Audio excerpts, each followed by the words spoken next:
अल्हम्दुलिल्लाहि वलिय्यिही वस्सलातु वस्सलामु अला नबिय्यिही अम्मा बाद फ़अऊज़ु बिल्लाहि मिनश शैतानिर रजीम बिस्मिल्लाहिर रहमानिर रहीम इन्न इद्दतश शुहूरि इंदल्लाहि इस्ना अशर शहरन फ़ी किताबिल्लाह यौम खलक़स समावाति वल अर्द मिनहा अर्बअतुन हुरुम सदक़ल्लाहुल अज़ीम। काबिल क़दर काबिल एहतराम मशरानो कशरानो रुणो او د خپلو کورونو په چار دیوارو دننه ناستو پردنشینو خویندو میندو الله رب العالمین د اسلامی کال او د میاشتو متعلق قرآن پاک کې ارشاد فرمایلی دی ان عدت الشهور عند الله 12 شهرا فی کتاب الله د کال د 12 میاشتو تعداد دا د الله د کتاب او د الله د علم مطابق دا الله تعالی 12 میاشتې مقرر کړې دي. ان عدت الشهور عند الله 12 شهرا فی کتاب الله بیشک الله پاک د علم مطابق د الله د کتاب قرآن مطابق د کال د میاشتو تعداد الله تعالی 12 مقرر کړی دی. دا د کلنا یوم خلق السماوات والارض د کم ورځ نه چې الله تعالی پیدا کړی دي اسمانونه او ځمکه منها اربعه حرم پدې کې سلور میاشت حرمت والا یعنی زیات عزت او احترام والا دي. په هغه سلور احترام والو میاشتو کې یو میاشت د محرم الحرام هم دا عزت والا تکریم او کرامت والا شرافت والا میاشت دا. د محرم الحرام نا د اسلامی کال شروعات کیږي او په ذوالحجه باندې اختتام ترسیږي. اسلامی کال د محرم نا آغاز او په ذوالحجه باندې اختتام کیږي. عموماً اسلامی کال په جندل میاش معلومول او نیټه او تاریخ معلومول دا یو اهم عمل دی، ضروری عمل دی. ټولو نه مخکې چې مونږه هجری کال آغاز د کله نشوي چې دا تاریخ معلوم کو مونږ ته بسناسو اسلامی معلومات حاصل شي. صحابه کرامو په دې باندې مشوره کوله چې مونږه د یو اسلامی کال آغاز وکړو چې مونږ خپل حساب کتاب ټول په اسلامی کال او په میاشتو وکړو. دې دپاره مونږ به اسلامی کال شروع د کم تاریخ نه کو. نو بعض صحابه کرامو دا مشوره راغله چې د حضور علیه السلام یوم ولادت د دې نه به مونږه شروع وکړو د اسلامی کال او چاوي چې د حضور علیه السلام یوم وصال یعنی یوم وفات دا غینه به شروع کو. صحابه کرامو نور ډلې دغه مشوره خوخه نشوله او وی فرمایل چې په دې کې خو د کافر سره خصوصي طور د عیسایانو سره مشابهت راځي. عیسایانو خپل عیسوي کال جنوري 2 دسمبر دا خو اغوی په دې باندې مقرر کړی دی، د هغوی د سوچ مطابق چا ویلی دی چې دا عیسی علیه السلام په کوم ورځ پیدا شو. د هغې نه عیسوي کال سن شروع وشوله او بعضې عیسایانو دا خیال چې مونږ عیسی علیه السلام علیاذ بالله پانسیم کو نو په کوم ورځ چې هغه وفات شو. د عیسایانو باطل عقیده ده چې عیسی علیه السلام مونږ پانسی کړو قتل کړی دی، نو چې دا کمې ورځې نه وفات شو د هغې ورځې نه د عیسوي کال شروعات شوي دي. بهرحال صحابه کرامو د عیسایانو سره مشابهت نه کولو په وجه د حضور علیه السلام په یوم ولادت یا یوم وصال باندې د هجری کال آغاز د اسلامی کال شروعات اون کړل. وی کفار سره مشابهت راځي او دا خبره نه ده. نو د حضرت عمر فاروق رضی الله عنه مشوره دا راغله چې د اسلامی کال شروعات مونږ د یو داسې تاریخ نه وکړو چې د مسلمانانو د پاره هغه تاریخي واقعا دا بنیاد دی او مسلمان ته به د هغه واقعي هر وخت یاد دهانی کېږي. نو صحابه کرام تپوس کی ته څه واقعې ته اشاره کې. نو عمر فاروق رضی الله تعالی عنہ فرمایل چې حضور علیه الصلاۃ والسلام مکه معظمه نه هجرت وکړو مدینه منوره ته تشریف یوړو. نو دقه کال دغه ته مونږ هجری کال آغاز ورکو مونږ به وایو چې دا د اسلامی کال لومبه ورځ یا لومبه کال شو. نه چې کله مکه معظمه نه مدینه منوره ته هجرت شو او کال تیر شو نو صحابه کرام وی د مکه معظمه نه مدینه منوره ته زمونږ د هجرت کولو پوره یو کال برابر شو. یو کال مو شو. 2 کال چې تیر شو هغه رز بیا رااله نو بیا صحابه کرام وی د هجرت مدینه منوره ته دراتلوم 2 کال پوره شو. په دې کې 3 4 5 شپږ دغه نه د هجری کال آغاز شروعات وشو.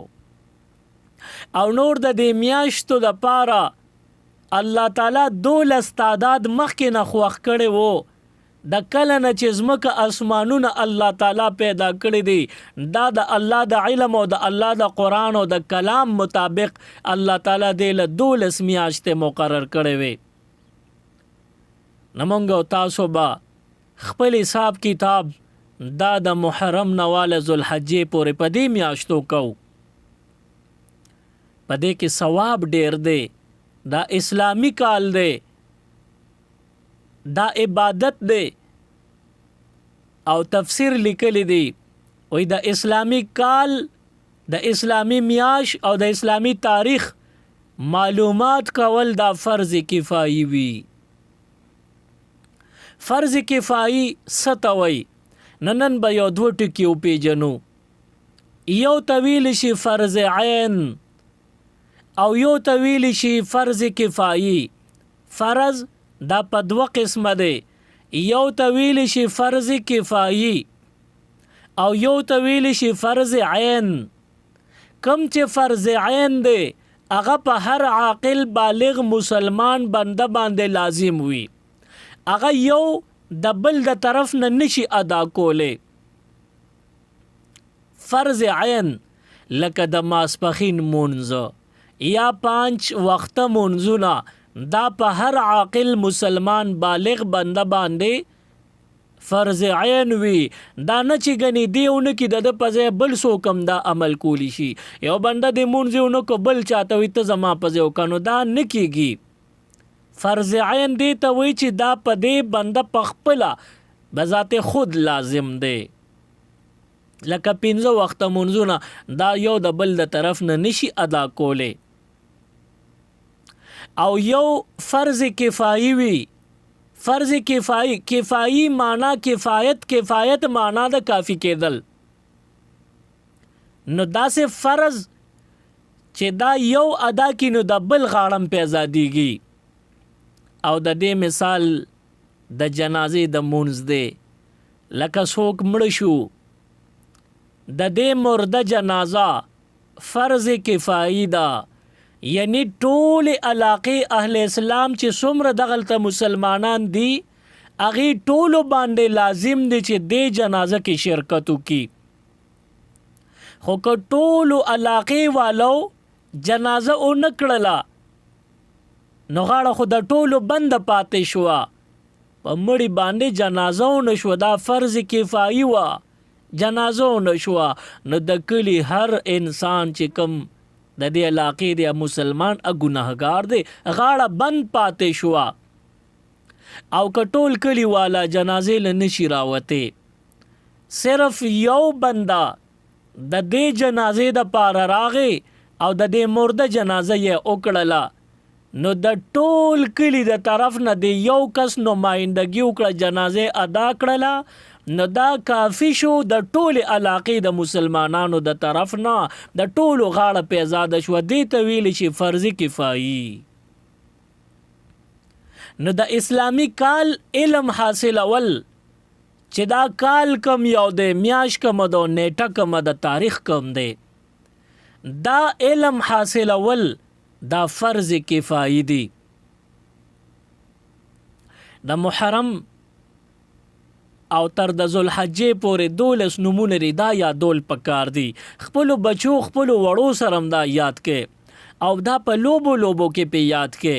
دا واړه ډېر غلط زده کوي، نو که تاسو اسلامي میاشتو کال نمونه ورته وښایئ نو دا به فایده وشي. اکثر خلک وی فرض کفایي دی چې یو د دې تاریخ او د کال معلومات حاصل کی نو زمونږ هم په غاړه ازادیږي. نو واقعي داسې دا مسله دی ټیک ده، خدا دا چې په دې تمه باندې ته اوسېږي او په دې خیال یې چې زه بل به زده کي نو زما غاړه بازار د ګناهګار به پاتې نشم. خدا سے باغه بلم بل پتمای چې بل به زده کي نو بل به د بل به د بل، داسې هر یو انسان هغه به نا واقف وي، علم او معلومات به ورته نه وي، نو ټول به ګناهګاري. نو په دې خیال باندې دا نمونه پرېږدم چې ګنې نه زده کو بل به څوک زده کی. یا علم حاصل اول د دې اسلامي کال چې کوم کال دی او کوم میاشت او کوم نیټه ده، دا په دې وجه تاسو پرېږدئ چې زه بل به څوک معلوم کړي نو زما غاړه ده چې نو داسې مه کوه. تاسو به یو بل ته پرېږدي او بل به بل ته پرېږدي، نو آخر به ټول علاقې والو نه پاتې وي او بیا به ټول ګناهګاري. نو د اسلامي کال نیټه درته ویم، دا 1448 هجری شروع شوله. 1452 کال د هجرت شروع دی.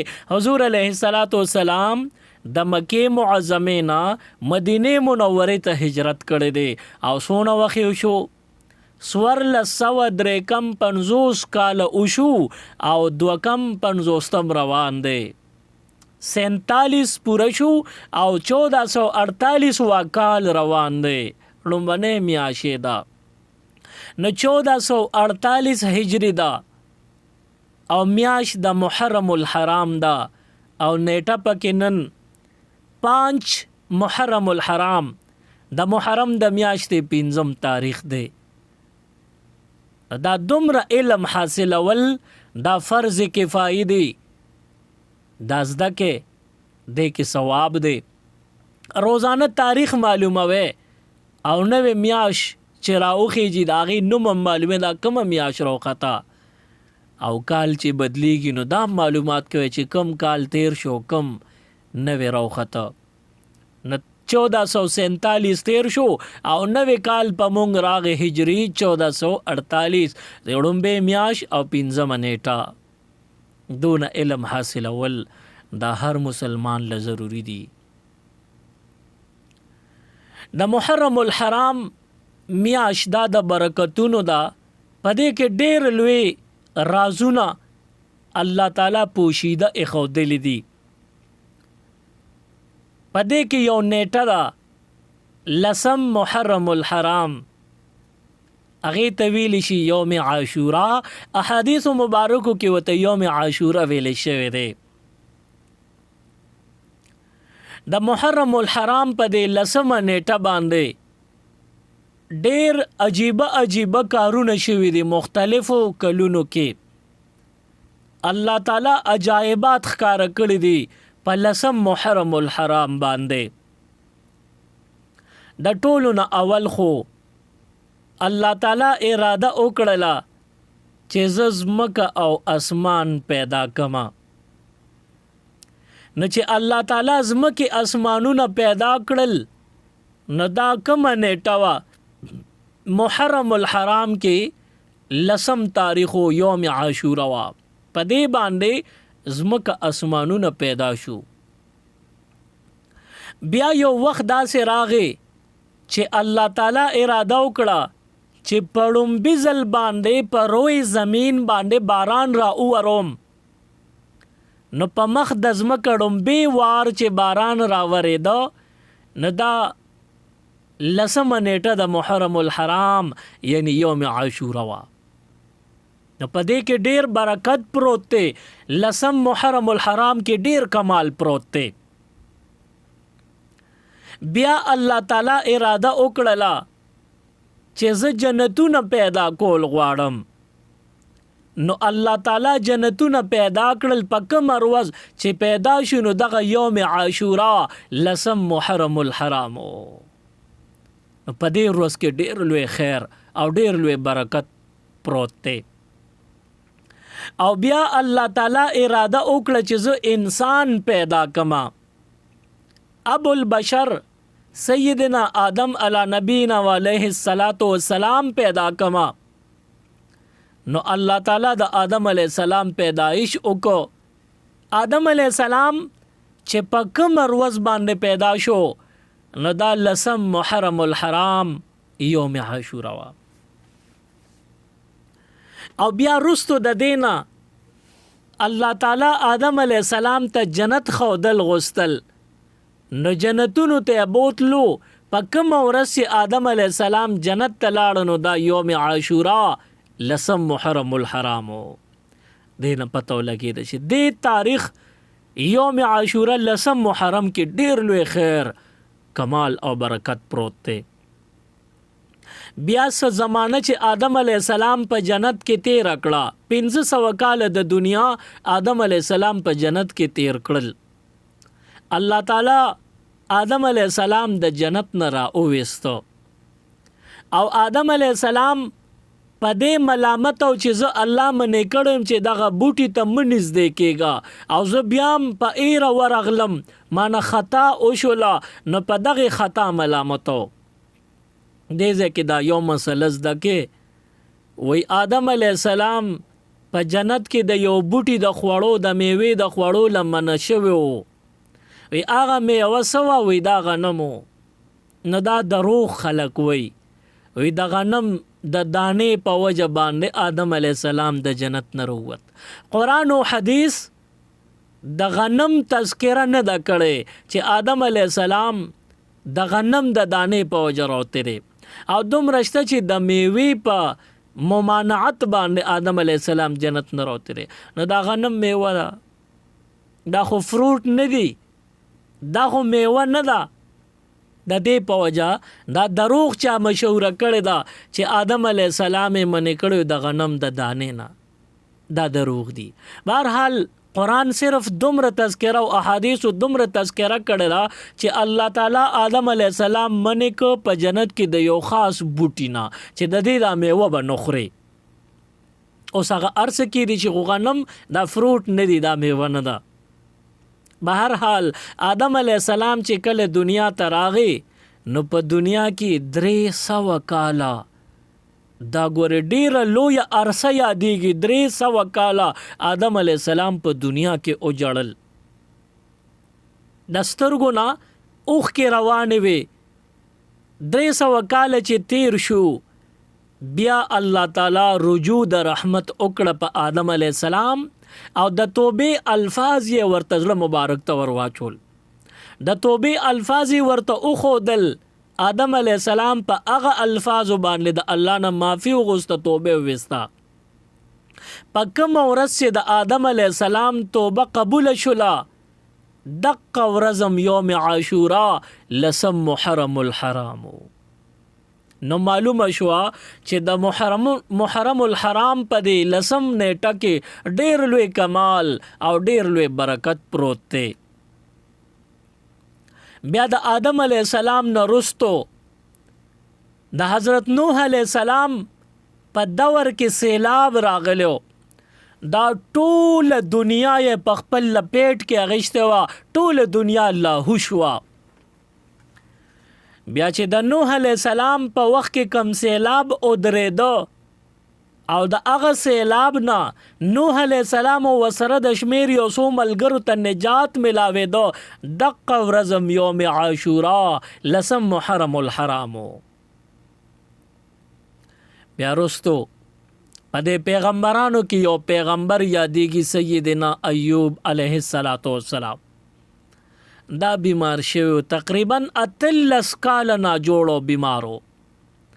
ایوب علیه السلام دومره بیمارو چې خوځېدی نشو پروتو.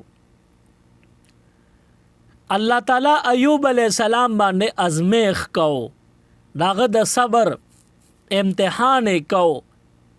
او دې کې دا یو مسله بل یاد کې مشهور دا د چې وی د ایوب علیه السلام 13 کال مرضو نه دغه خو ټیک وی، خو وی هغه مرض دومره زیات شو چې بدن کې چینجیو شو. نو ایوب علیه السلام بیا هم غږ نه کو، صبر کو. هغه چینجی ټول بدن کې خواره شو.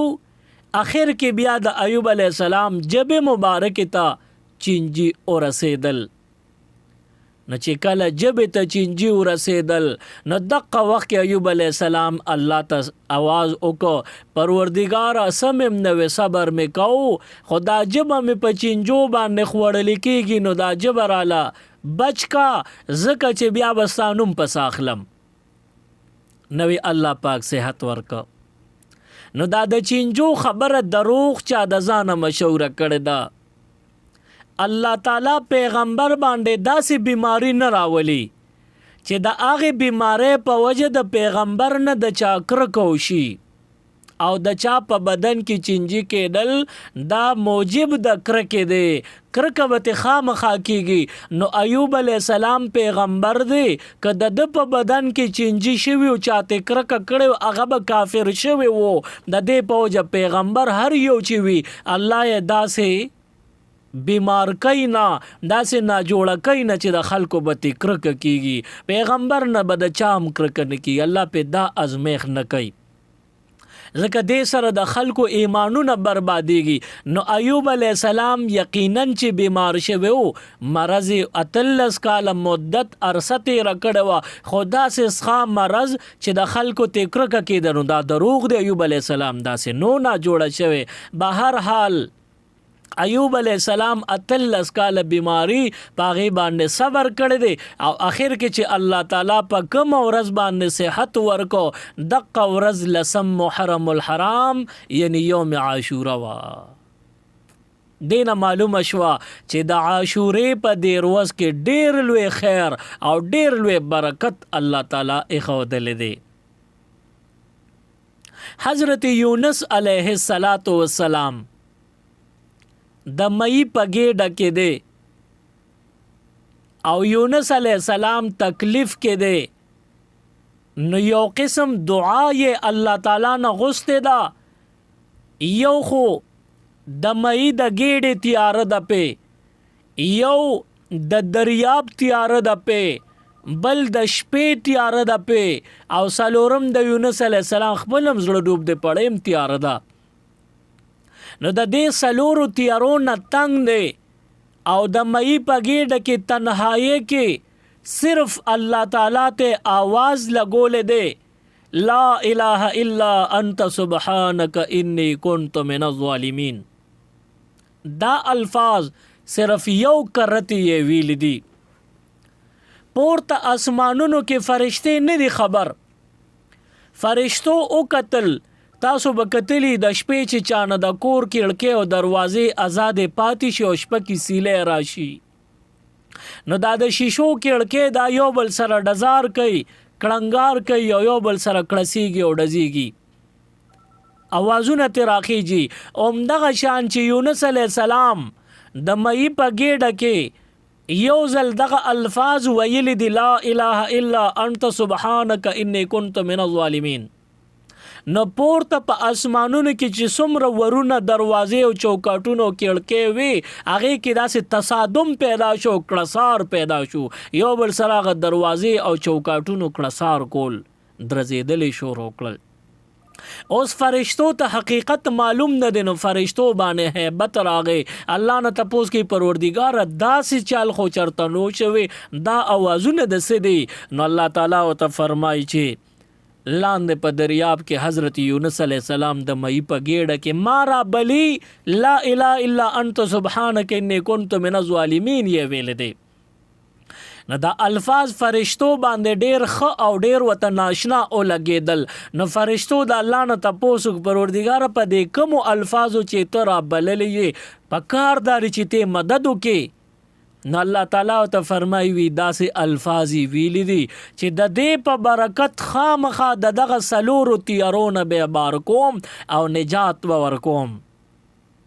یو د مئی د گیډې تیار ده، یو د شپې تیار ده، یو د دریاب تیار ده، سلورم د حضرت یونس علیہ السلام خپل د زړه مبارک تیار ده. د دې الفاظو په برکت نجات ورکوم د دې تیارونه وباسم. او کدا الفاظ حضرت یونس علیہ السلام نوی ویلې نو تر د قیامت پورې تر د عمر به یونس علیہ السلام د مئی د گیډې او د به کلم د دې مئی د گیډې نه نورا خارج کړي. د دې الفاظو برکت داري چې زیتی وباسم. حضرت یونس علیہ السلام د دې الفاظو په برکت الله تعالی را اوويستو د مئی د گیډې نه ورل نجات ورکو. په کوم ورسې د یونس علیہ السلام دغه غم غوس شو او د مئی د گیډې نه را اوت دقه ورځ لسم محرم الحرام یوم عاشورا وا. دینه معلومه شو چې زمونږ او تاسو د پاره یوم عاشورا کې ډیر لوی خیر او برکت او ډیر رازونه پکې پټ پراته دي. نو مونږ او تاسو به د محرم په دې لسم تاریخ کې د الله تعالی نه خیر او برکت ډیر غواړو.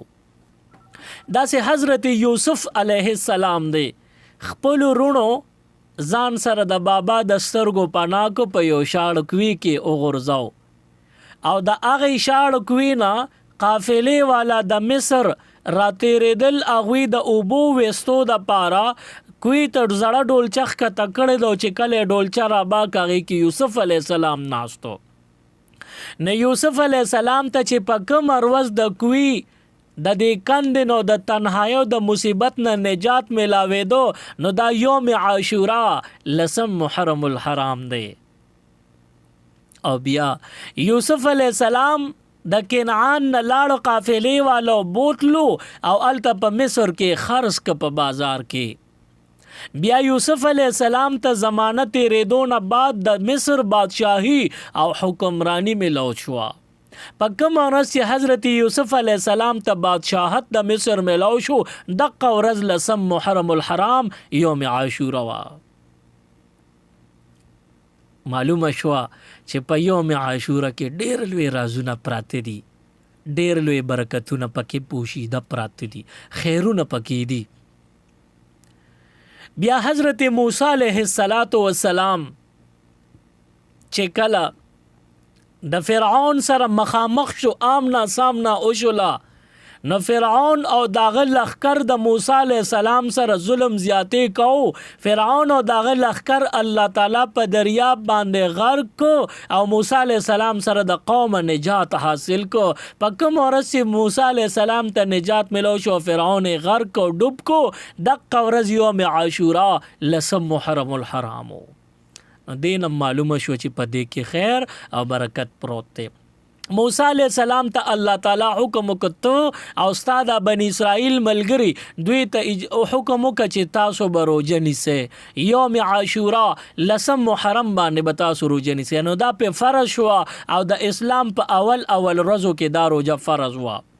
پیغمبر علیہ السلام باندې هم فرض و. باقاعده چې د رمضان شریف د میاشتې حکم نو شو هغه پورې دقه د لسم محرم روزه فرض و. بیا چې حضور علیہ السلام مکه معظمه نه مدینه منوره ته هجرت کو هغه روزه به نیوا. مدینه منوره ته چې تشریف راوړو محرم راغې نو حضور علیہ السلام خبر شو صحابه کرام ته وی چې دلته يهوديان اوسېږي غیم روزه نیسي او مونږ هم روزه نیسو. نو صحابه او حضور علیہ السلام د يهوديانو نه تاسو تاسو دا روزه ولې نیسئ نو په خوشاله کې يهوديان ته وی په دې رز باندې موسی علیہ السلام سره د قوم نجات حاصل کړو فرعون او دغه لخر ډوب شو نو دغه په خوشاله او دغه په مینه کې مونږ دا روزه نیسو. حضور علیہ السلام یهودیانو ته وی موسی علیہ السلام زما د نبوت شریک ورور دی ساسو نه زیات زه حقدار یم چې داغه په خوشاله کې شریک شي موضوع رو جو نیسم. نو حضور علیہ السلام خو اسم د قروجنی وا بیا صحابه تو فرمایل زما خواهش دی چې کال لزه جم دیو ما نو زه به 2 روزي نیسم د محرم نهم تاریخ او لسم تاریخ او کچانه خطا شي نو لسم سره یو لسم تاریخ 2 روزي به نیسم چې د يهوديانو سره یو شان والی ونشي. نو دا حضور علیہ الصلوۃ والسلام خواهش مبارکو اظهار وکړو خو کال له حضور علیہ السلام ژوندې پاتې نشو د دې په جوان هغه د محرم 2 روزي 19 شو حضور پاتې نشو حیات د دې په جوان نه صرف د حضور د خواهش پته ولګیدا. نو مونږ تاسو ته حکم د شریعت د طرف نه دادې چې مونږ با 2 روزي نیسو د محرم په میاش کې 9 10 نهم لسم محرم باندې روجا او کچانه نهم تاریخ خطا شي نو لسم یو لسم تاریخ باندې بروجه نیسو د محرم. نیکی ثواب ډیر دی د محرم په د لسم تاریخ چې چاروجه اونی ولا الله تعالی ورله د تیر شي یو کال پورا گناهونه واړو ټول پټول معاف کی او غټ گناهونه د پاره توبه وباسا واړو ګناهونه په روزي نیولو معاف شو او غټو باندې تا توبه وستله ټول ګناهونه عمل نامې نه میټاو شو سامل نامه پاک د تو ولی الله د الله دوست او بزرګي. نو د محرم په لسم تاریخ یوم عاشوره باندې روزه نیولو ثواب ډیر دی. یو ته مخ کې یو ته رستو 3 روزي کو چاله وس الله ور کړی او دې نسی غني 9 10 یا 10 11 خامخا چې دا روزي ونسی دې کې ثواب ډیر دی. دا نفلی روزه دا ثواب پکې ډیر دی ګناهونه الله درته د 13 کال ټول معاف کوي واړو او پغټو به توبه وباسي الله زما توبه داسې الفاظ بوي ټول ګناهونه به درته معاف شي. او دویم حکم مونږ ته 2 حکمونه شریعت کړی دي. یو حکم دا چې په 9 10 یا 10 11 باندې د روزي د نیولو فکر وکا نو دا خو یو حکم دی. او دویم حکم دا چې په خپل اهل او عیال باندې لسم محرم باندې خرج خوراک فراخي وکا